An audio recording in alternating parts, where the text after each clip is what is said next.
श्री गुरु चरण सरोज रज निज मन मुकुर सुधारी बरनहु रघुबर विमल जस जोदायक फल चार। बोलिए सियावर रामचंद्र की जय। आइए हमारे जीवन की जो मूलभूत समस्या सुख दुख है उस पर हमारे मनीषियों ने जो विचार किया है, उसका जो स्वरूप समझा है, उसका जो समाधान किया है, उस पर विचार करें।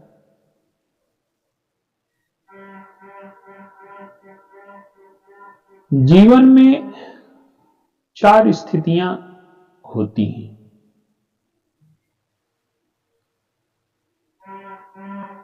पहली स्थिति यह है कि हम ये चाहते हैं कि हमें सुख मिले। संसार में सारा झगड़ा, सारा संघर्ष, सारी आपाधापी सुख और उसकी वस्तुओं को लेकर के ही है।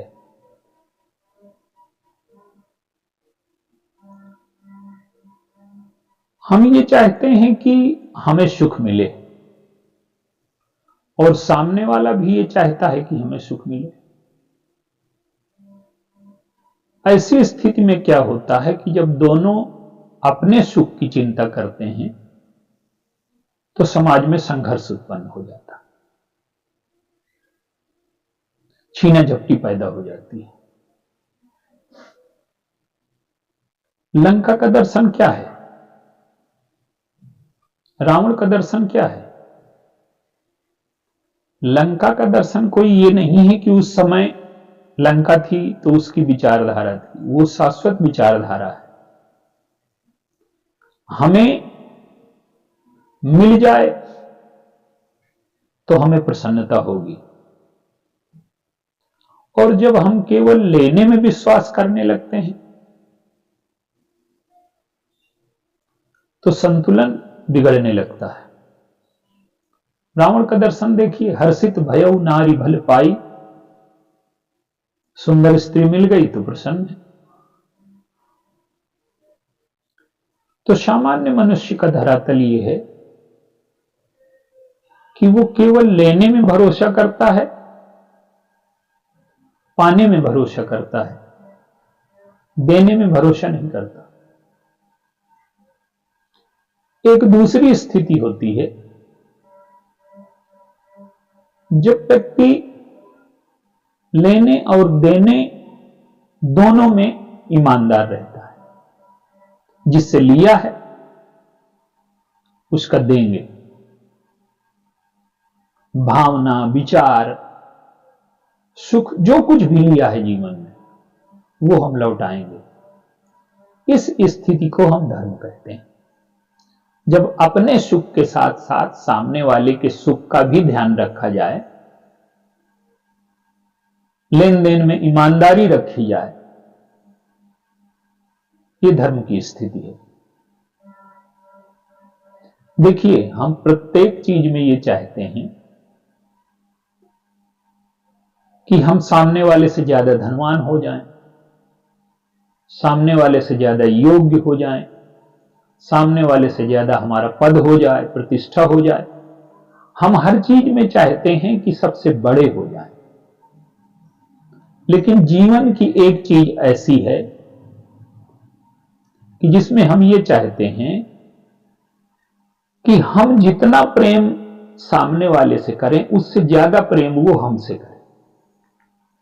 केवल प्रेम ही एक ऐसा है जिसमें हम चाहते हैं कि सामने वाला हमसे ज्यादा हो प्रेम में।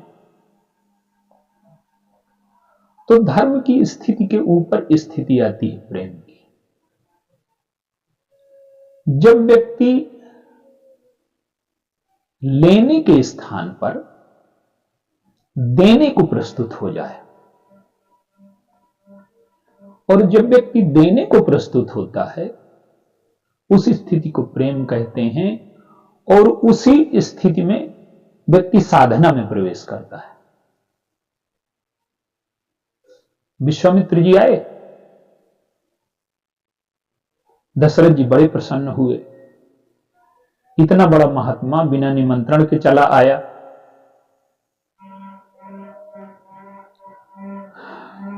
आगवानी की, सबको लेकर के गए,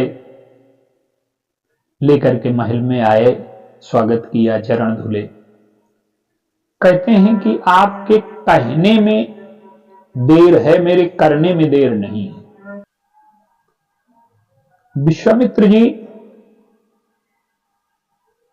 जो मांगने आए हैं उसमें एक विशेषता देखेंगे आप। क्या?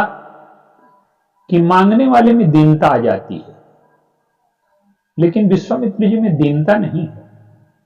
वो आदेश दे रहे हैं, देहु भूप मन हर्षित, तजहु मोह अज्ञान, धर्म सुजस प्रभु तुम कहां, इनका अति कल्याण। कह रहे हैं कि मैं ऐसा महात्मा नहीं हूं कि जो मांगूंगा तो बिना लिए चला जाऊंगा। देना तो तुमको पड़ेगा ही, पर अब निर्णय ये आपको करना है कि आप प्रसन्न होकर के देते हो या दुखी होकर।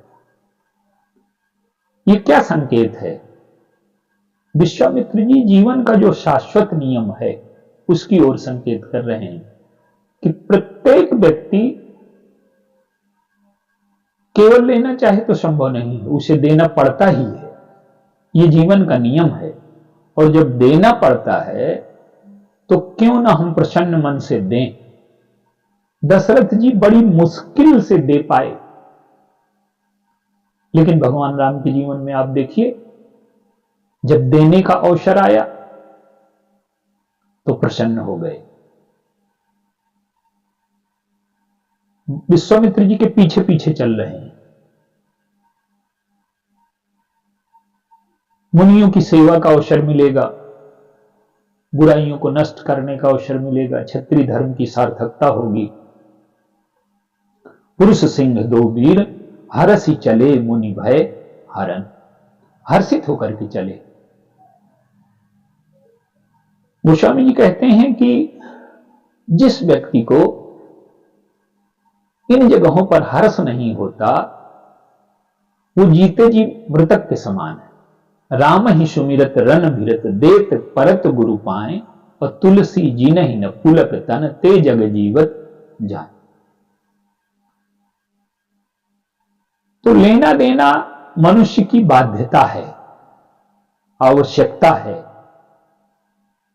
तो जब व्यक्ति लेने देने की क्रम को जितना पवित्र बनाएगा, उदार बनाएगा, उतना ही उसके जीवन में सुख, प्रसन्नता का प्रवेश होगा। तो प्रेम हमें देना सिखाता है, त्याग सिखाता है।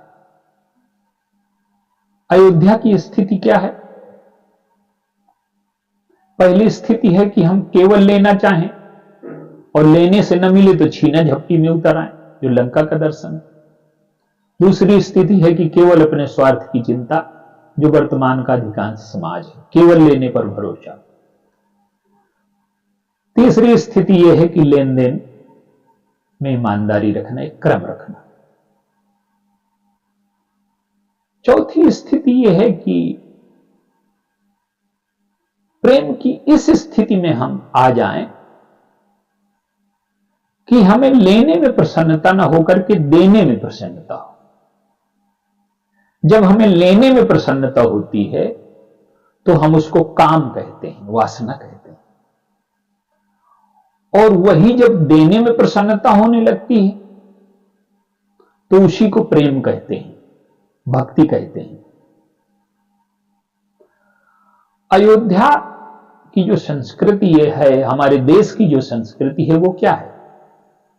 अयोध्या में आप देखिए, कई लेने पर उतर आए, हमारे पुत्र को राज्य मिले,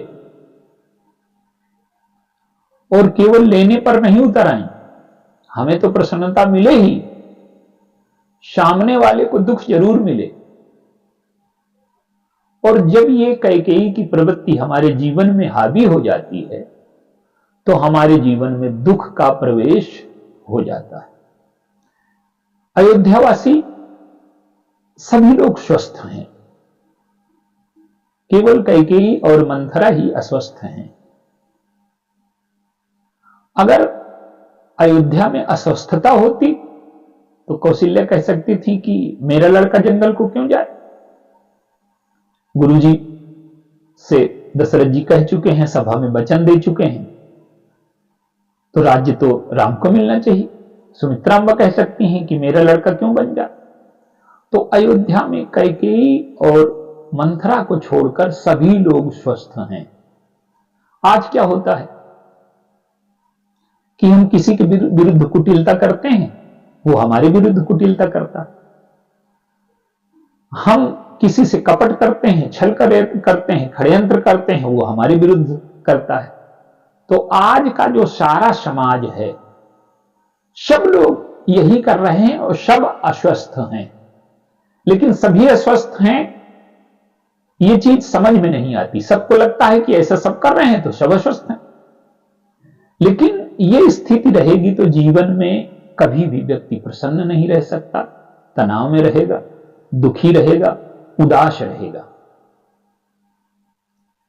इस स्थिति को भगवान राम और भरत जी ने अपने चरित्र में किस प्रकार से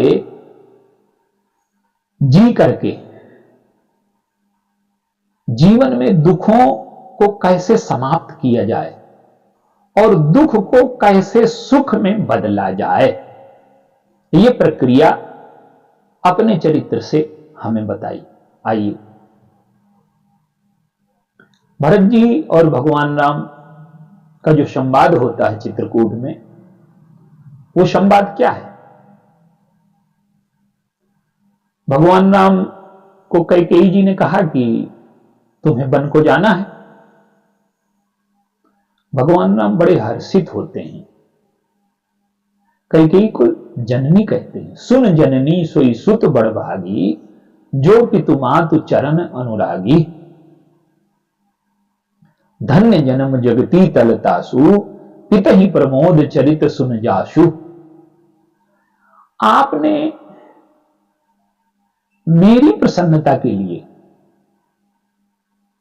इतने दिनों तक मैंने जो कुछ कहा आपने किया। मेरे माता पिता ने, सबने मेरी प्रसन्नता के लिए जो मैंने कहा वो आप लोगों ने किया। और आज आपकी प्रसन्नता के लिए मैं 14 वर्ष का बनना स्वीकार करूं। भगवान राम कहते हैं कैकेयी जी से,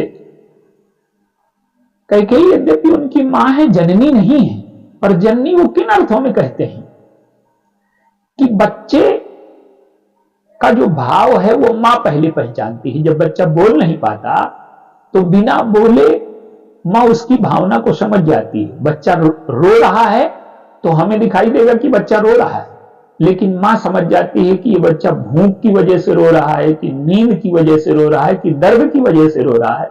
वो बच्चे के रोने का अंतर समझती है, हम लोग नहीं समझ सकते। तो भगवान राम कहते हैं कि मां, मेरे मन में यह था कि मुझे राजा न बना करके छोटे भाई को बनाया जाए, लेकिन मैं संकोच की वजह से, डर की वजह से गुरुजी से, पिताजी से नहीं कह पाया। तो तूने मेरे हृदय की भाषा पढ़ ली, और न केवल पढ़ ली अपितु हमारी भाषा पढ़ करके मेरे लिए प्रबंध कर दिया कि मेरे छोटे भाई को राज्य मिल जाए। और मैं ये जानता हूं कि तू हमेशा से भरत से ज्यादा मुझे चाहती रही, और आज ये सिद्ध भी हो गया। क्यों? कि तूने मुझे बड़ी चीज दी और छोटे भाई को छोटी चीज दी, तो तेरा पक्षपात मेरे प्रति हमेशा रहा है।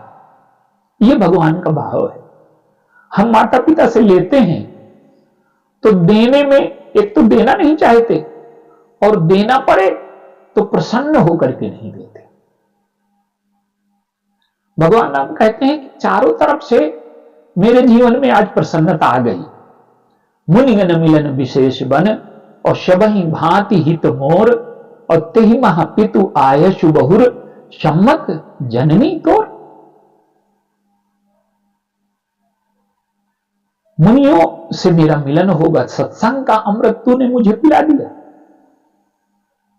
मुनिगण मिलन विशेष बन सब ही भांति हित, तूने मेरे हित का ध्यान रखा। सब अपने रुचि का ध्यान रख रहे थे, लेकिन तूने, सब लोग चाहते थे कि हमारी रुचि है कि ये गद्दी पर बैठ जाए, लेकिन तूने रुचि से अधिक मेरी हित पर ध्यान रखा।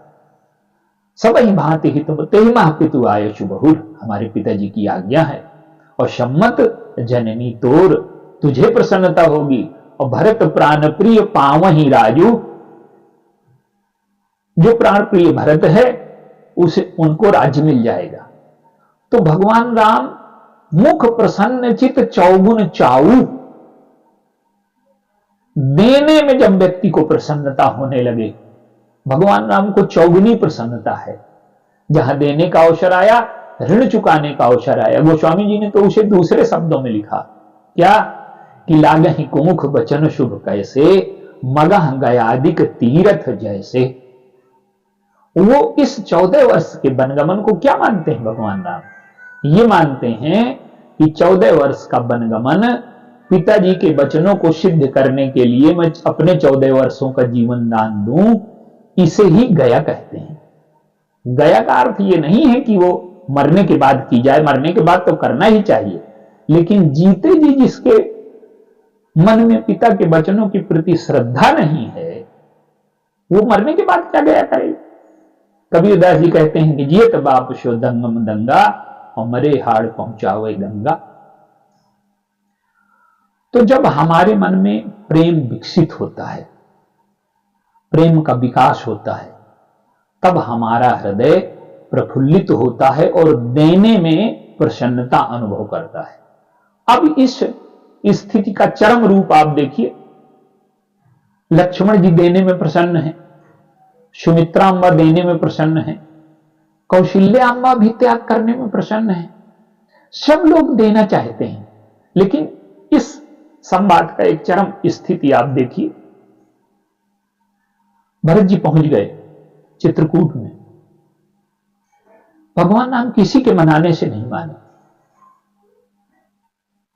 आज वो कहते हैं कि मन प्रसन्न कर सकुच तजी, कहा करो सोई आज। तुम अपने मन को प्रसन्न कर लो और संकोच छोड़ दो, जो कुछ तुम कहोगे वो मैं करने को तैयार हूं। भगवान राम का लक्ष्य यह है कि भरत को प्रसन्नता कैसे मिलेगी और भरत का संकोच कैसे दूर होगा। और भरत जी का लक्ष्य क्या है? भरत जी कहते हैं कि प्रभु मैं संकोच छोड़ दूं तो वो जाएगा कहां, वो तो मेरे पास आएगा, आपके पास जाएगा। तो वो कहते हैं कि जय विधि प्रभु प्रसन्न मन होई, करुणा सागर कीजिए सोई। आपका मन जिस तरह से प्रसन्न हो जाए,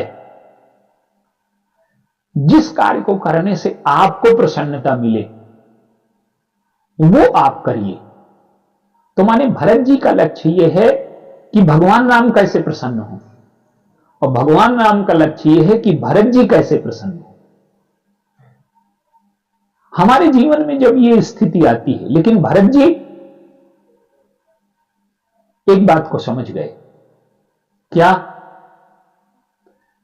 कि राख्यो राय सत्य मोहि त्यागी, तनु परिहर्यो प्रेमपन लागी, तासु बचन मेटत अति सोचू, और तेहते अधिक तुम्हार संकोचू। मैं इनको अयोध्या वापस ले गया तो इनके शरीर के कष्ट तो मिट जाएंगे, पर मन में एक कष्ट रहेगा कि मैं पिताजी की आज्ञा का पालन नहीं कर पाया। तो अगर मैं अयोध्या वापस ले जाता हूं तो प्रभु को हमारे मानसिक कष्ट होगा, और अगर यहां वन में रहते हैं तो उनको लगेगा कि वन में कष्ट भले हो पर पिताजी की आज्ञा का मैं पालन कर रहा हूं। और अगर अयोध्या ले गया तो उन्हें ये लगेगा कि भरत की वजह से मैं अपने पिताजी के वचनों का पालन नहीं कर पाया, ये मानसिक कष्ट रहेगा। इसलिए भरत जी प्रभु से अयोध्या चलने की प्रार्थना नहीं करते। आप देखिए हमारे जीवन की स्थिति क्या है। प्रेम में जब तक वासना और कामना मिली हुई है तब तक स्वसुख और स्वस्वार्थ हमारे जीवन का लक्ष्य रहेगा। हम बातें चाहे जितनी मीठी बनाएं, लेकिन जब हमारा लक्ष्य सामने वाले का सुख हो जाए, सामने वाले की प्रसन्नता हो जाए, सामने वाला कैसे प्रसन्न होगा और हम उसका कष्ट हम ले लें और अपना सुख उसे दे दें, जब ये स्थिति प्रत्येक व्यक्ति में आ जाती है, इसी स्थिति को हम राम राज्य कहते हैं। प्रेम जब अपने शुद्धतम रूप में आ जाता है, कन कहीं बान चढ़े जिमिदाहे, तिम प्रियतम पद प्रेम निभाहे। प्रेम की सच्ची परिभाषा है कि उसमें से वासना, कामना और स्वार्थ, स्वसुख की भावना मिट जाए और केवल सामने वाले का आनंद, सामने वाले की प्रसन्नता हमारे जीवन का लक्ष्य हो जाए। जब ये हमारे जीवन में, हमारे हृदय की स्थिति हो जाती है, तब हमारे जीवन में प्रेम का विकास होता है। और जब हमारे जीवन में प्रेम का विकास होता है, तब हमारा जीवन प्रफुल्लित, आनंदित, पूर्ण महसूस करता है। और यह स्थिति प्रत्येक व्यक्ति के जीवन में जब आती है, तब मनुष्य और समाज पूर्णता को प्राप्त करते हैं। इसी स्थिति को हम राम राज्य कहते हैं। बोलिए सियावर रामचंद्र की।